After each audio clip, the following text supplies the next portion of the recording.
Észrevettétek, hogy a számmisztika rendszere szerintem, és én ezt továbbra is tartom, a legegyszerűbb holisztikusan ismereti rendszer. Számos van, sok van, de sokkal bonyolultabb. Ezt nagyon egyszerű megtanulni, átlátni. Pláne van, akinek van ez a kis könyvtára, kis videósorozata, vissza lehet nézni, és meg lehet nézni, hogy ő milyen és mivé válhat, hogyha bizonyos számokhoz tartozó törvényszerűségeket ismer. És aztán, amikor kikerült a második rész, azt is sokan néztétek, és én gyűjtöm mindig a kérdéseket, és mondom, az utóbbi néhány hónapban azt vettem észre, hogy 80%-a a kérdéseknek az emberi kapcsolatokról szól, szerelemről, párkapcsolatról, és arról, hogy miért jók, vagy miért nem jók ezek a párkapcsolatok, miért nincsen hosszú távon valakinek párkapcsolata. Aztán, ha egyszer csak nagy nehezen van, és ez korosztálytól független, nagyon érdekes, a 20 évesek ugyanilyen problémákkal küzdenek. Amikor azt hinnénk, hogy egy buliba elmennek, és azonnal lesz párkapcsolatuk. Nem, nagyon érdekes, hogy nagyon nehezen találnak a mai 20 évesek párra, nehezebben, mint a mi korosztályunk, a 40-50-esek. És akkor itt vagyunk mi, a 30-asok, 40-esek, 50-esek, akiknek vagy nem sikerült a házassága, és második, harmadik házasságában él, vagy benne van egy 10-20-30-40 éves kapcsolatban, de nem boldog. Azt érzi, hogy mindig hiányzik valami, küzd az egész életével. És aztán sajnos vannak olyanok, megdöbbentő, hogy ebben a korosztályban, akik 10-20-30 éve egyedül élnek. Férfiak, nők, Magyarországon a társkeresőkön 1 millió ember van regisztrálva. Sok van, sok internetes társkereső, ez iszonyú szám. Az a lakosság 10%-a. A lakosság 10%-a egyedül él, és nem boldogan.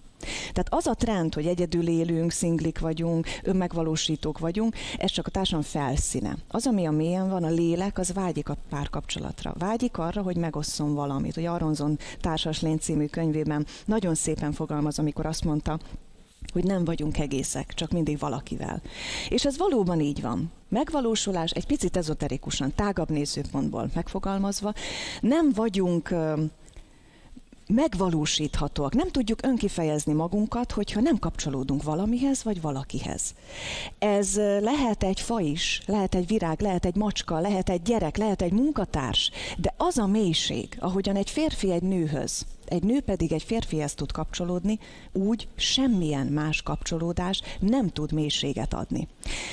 Tudom, hogy most azok, akiknek a legszebb öröme a gyermekeikben volt, vagy az édesanyjukkal, édesapjukkal való kapcsolatukban, vagy a kiskutyájukkal való kapcsolatukban, most felszisszen a videó előtt, és azt mondja, hogy nem, hát én kiteljesedést éltem meg a gyerekem, mikor született. Igen, ezek hatalmas energiák, és mindegyiknek megvan a maga üzenete. De amióta a teremtést deklaráljuk, amióta létezik a Földön bármi, ami megnyilvánult, az a teremtés őselvéből, abból a kisülésből, abból az egyesülésből jött létre, aminek az első megnyilvánulása Ádám és Éva története, a férfi és a nő kapcsolódása, a szent pár egymásba kapcsolódása, az a szerelem és az a feltételek nélküli szeretet a férfi-nő között, aminek hihetetlen szakrális ereje van. Nem véletlen az, hogy a párkapcsolatok nem sikerülnek az embereknek. Ez kicsit illúzióromboló, és akinek szép kapcsolata van és boldog benne, azoktól elnézést kérek. Ha számolni kellene, szerintem 1000 lenne az arány. Most tőletek is megkérdezhetem, hiszen mindannyian házasságban élünk, akik itt vagyunk, vagy tartós párkapcsolatban, hogy minden pillanatban olyan boldogságot adott-e nektek a ti kapcsolatotok, ami erre 10-20 éves korotokban vártatok, vágytatok, vagy amit elképzeltetek. És ez egy költői kérdés, nem is kell rá válaszolni, nyilvánvalóan nem. De aki nem is álmodozott a párkapcsolatról, annak is lett párkapcsolata, de volt egy elképzelése, hogy milyen lesz a házasságom, milyen lesz, amikor megélem ezt az egységet, ezt a teljes egyesülést, ezt a teljes kisülést, ami a teremtés alapja a feleségemmel, férjemmel. És be kellett látni, hogy ebből semmi nem valósult meg. Vagy valamennyi megvalósult, hiszen a teremtésnek vannak fázisai, a kapcsolatoknak van hullámzása, vannak boldogabb és boldogtalanabb időszakok. Vannak olyan korszakok, amikor azt érzed, hogy a másik tükrében teljesebb vagy. De olyan, hogy egy folyamatos, euforikus állapotban párod által élsz, olyan nincs. Holott az emberek párkapcsolathoz fűződő reménye erről szól.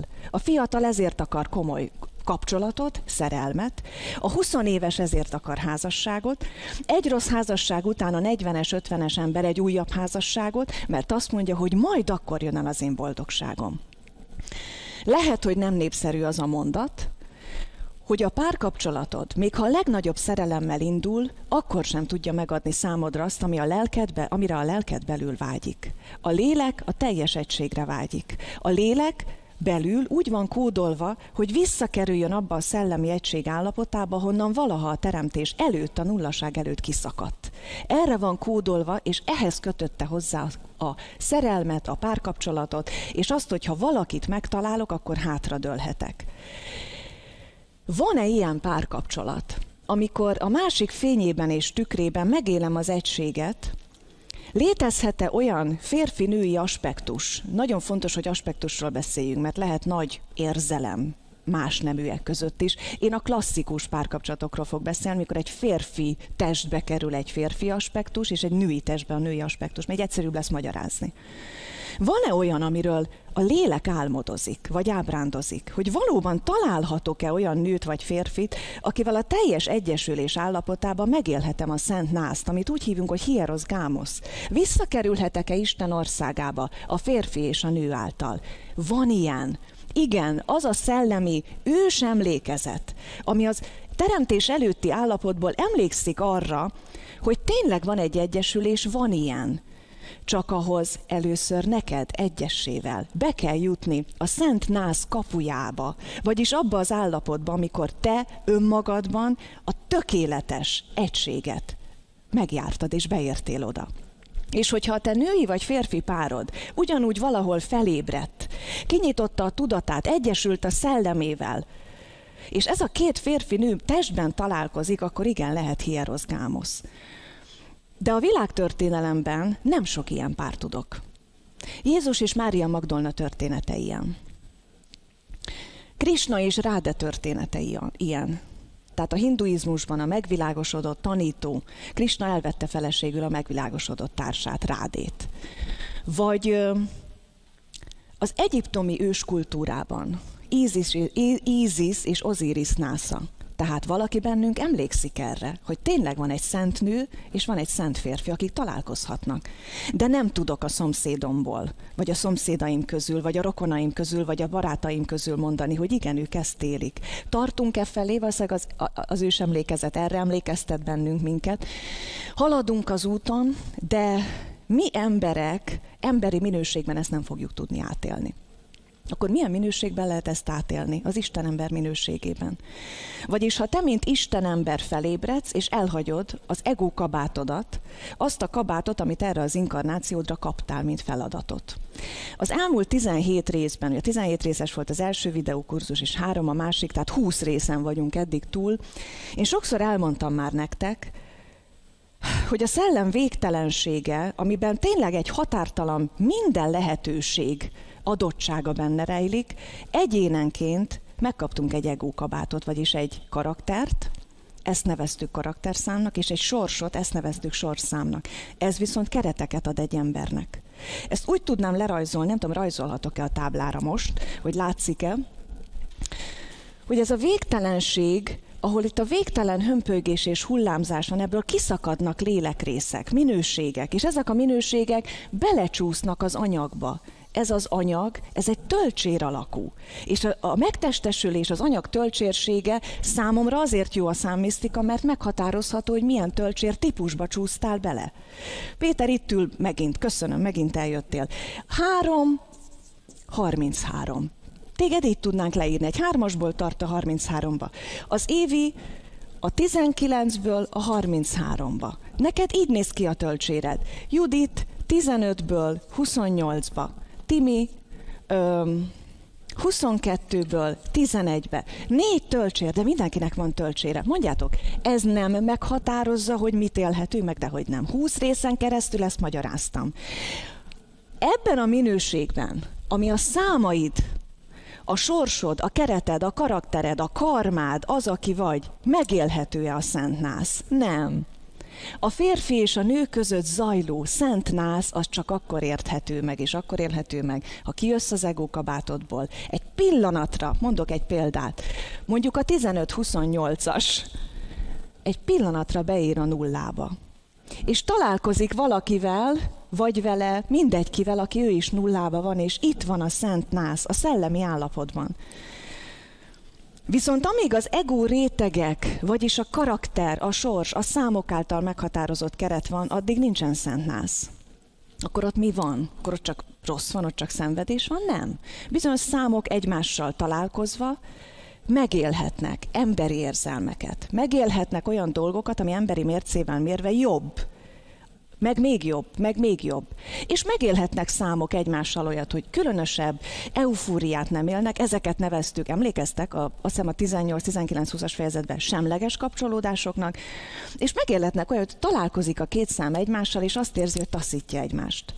Ezek a negatív, nehéz, karmikus, feszülős kapcsolódások. Hála Istennek, a számmisztikához nem értő, vagy olyan emberek, akik nem tanultak számmisztikát, ösztönből érzik ezt. Tehát azért a házasságok nagy része olyan kapcsolódásokban van, ezt komolyan mondom, több ezer elemzésen vagyok túl 15 év alatt, hogy vagy a közepes tartományból választottak véletlenül, vagy a jóból. De a jó az még mindig nem a Szent Nász, csak kellemesebb, jobb, harmonikusabb. De az még mindig nem a Szent Nász. De azok, akik ezotériával foglalkoznak, vagy van valami szellemi affinitásuk, biztos, hogy nem mondanak le arról, hogy egyszer megéljék ezt a nullasság állapotot, amikor az egókabát le lesz dobva, és valahogy egy olyan teljes önátadással és tökéletes kapcsolódással kapcsolódjon egy másik emberhez, amiben egyébként a teremtés kulcsa van. Van egy határa a szellemi fejlődésnek, amit egyedül bejárhatsz. El tudsz jutni a nullasságig, ez a megvilágosodás állapota. Valamilyen neked való technikával, ami a te karakteredhez illik. És az eléred a nullasságot, és ott üldögélsz a nullasságba. Az egy megnyilvánulatlan állapot. Akkor tényleg meg lehet szüntetni akár a szívverést is. Jogik le tudják állítani a fiziológiai működésüket. De ahhoz, hogy az anyagba visszateremts valamit, ahhoz kell egy másik valaki, aki ugyanebben az állapotban van, mert a teremtéshez 2 ember kell. És azt mondja, ahol 2-3 megjelentek nevembe, ott vagyok én, és ez ezt jelenti. Az anyagba való teremtéshez kell a másik energiája. Már amikor a teremtésről beszélünk, mert ugye sokszor kérdezitek, a sors készen van-e, vagy mi teremtjük. Kétélű a fegyver. Igen, van egy pont, ahol dönthetsz a sorsodról, viszont van egy pont, ami alatt egyáltalán nem dönthetsz. Mert ott élni kell kötelezően az általános iskolás szerepet, meg a középiskolás szerepet. Szóval nem rossz dolog a párkapcsolatoknak a szent, a tökéletes, a teremtéshez közeli állapotáról magunkban álmodozni, gondolkodni erről, de az ember, mint ember nagyon távol van ettől. Nagyon távol van attól az eufórikus állapottól, hogy megtalálja önmagában azt a nullaságot, még kisebb az esély, hogy rá is talál arra a nullasság állapotában lévő másik pólusú nemre, és még tudjátok, ehhez az is kell, hogy nem csak a 2 nullaságban lévő férfi és nő, hanem legyen közöttük, tehát vissza tudjon csorogni a korona csakrából a szívbe, tehát szerelem is kialakuljon közöttük, igaz? És aztán az le tudjon csorogni az összes többi csakrába. Mert a teremtés az alsó csakrába látványossá válik. Érted? Tehát most képzeljétek el egy megvilágosodott nullaságban lévő nőt és férfit, de az egyik mondjuk Kínában él és 70 éves hölgy, a másik meg mondjuk Norvégiában is 6 éves kisfiú. 2 nem, igen, de nem tudja lehozni a szerelembe, és nem tudja lehozni az anyagba. Tehát akkor 2 nullaságban lévő valami lesz, viszont teremtés nem lesz belőlük. Csak a szellemben érződik a pulzálás. Tehát ennek azt, tehát érzitek, egyre kisebb az esélye, hogy az anyagba is le tudjon jönni. Mert hogy ez a Szent Nász, ez úgy néz ki tehát, hogy fönt a nullaságban lüktet két olyan pólus, ami emberi formában van, de kint a végtelenben megtalálta az önvalóját, és még a fizikai világban is pontosan olyan fiziológiai lelki érettsége van, én úgy mondom, olyan számaik vannak, hogy még ott is illenek egymáshoz, és minden csakrát egyszerre tudnak úgymond kisütni, megélni és teremteni.